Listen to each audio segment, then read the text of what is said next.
Welcome to Summer Speedos from Neighbourly, our short in-between season series while Shannon takes a break from our regular interviews. I'm Johan, the producer of the show.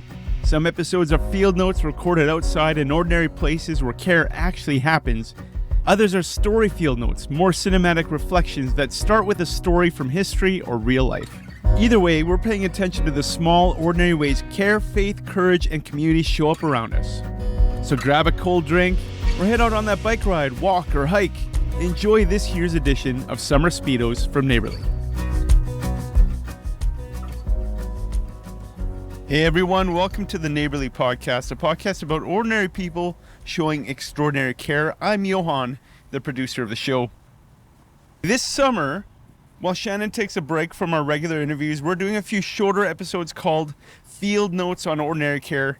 I'll be recording some of these while taking walks through my neighborhood, maybe some parks, trails, and places where life is actually happening, because we're going to talk about loving our neighbors. It's probably going to help to occasionally leave the studio and stand near some actual neighbors. Also, my studio is a windowless basement office, so this is partly a creative choice and partly a public health intervention. I need a little sunlight so I don't look quite so pasty like printer paper with headphones. Here I am, sitting on a park bench. Birds are tweeting after a nice rainfall we had earlier this morning. Trees are green and it's pretty quiet. Anyway, on my way here, on my walk, I came upon a house that had an empty chair outside. And I don't know why it stopped me, but I couldn't decide whether it means absolutely nothing or maybe a little too much. It was just a chair. Faded, a little tired. The kind of outdoor chair that looks like it has survived many summers, and at least one family member saying, "We should really throw that out." It might mean nothing. Someone went inside, someone is at work, someone forgot it there and has emotionally moved on. But empty chairs have a way of asking questions. Who used to sit there? Who used to show up? What kind of conversations might one have had sitting at the chair across from someone else? Who used to be part of the rhythm and is now not around so much? Every community has empty chairs. Not always literal ones. There's the one person who used to stay after church and now leaves quickly. The neighbor who used to wave and now keeps their head down. The friend who used to text back right away and now replies 3 days later, "Sorry, things have been a lot."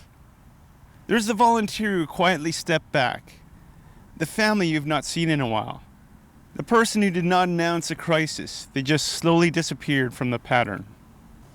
That kind of absence is easy to miss because it doesn't make noise. A crisis announces itself. Absence just leaves a little space where someone used to be. And if we're busy enough, we'd adjust without asking why. That's not because we're terrible, it's because life keeps moving. But neighborly care pays attention to absence. It asks who is not here. Not in a suspicious way, not in a clipboard way. And please don't become the attendance police of human suffering, but in a loving way, the way a shepherd notices one sheep missing. That image from Jesus has become so familiar that we can forget how tender it is. The one matters. The missing one matters. The person who is not visible still belongs. People should not have to disappear dramatically before someone checks in. And the check-in doesn't need to be dramatic either. Sometimes it's as simple as, "Hey, I noticed I've not seen you in a while." No pressure, I just wanted to check in. Or, "You came to mind today. I'm grateful for you." Or maybe, "If life has been heavy lately, you don't have to explain it at all. I just wanted you to know that you are not forgotten." You see, that kind of message doesn't fix everything, but it does something important. It tells the person their absence was noticed, and their presence matters. So this week, maybe look for the empty chairs. Who used to be part of your rhythm?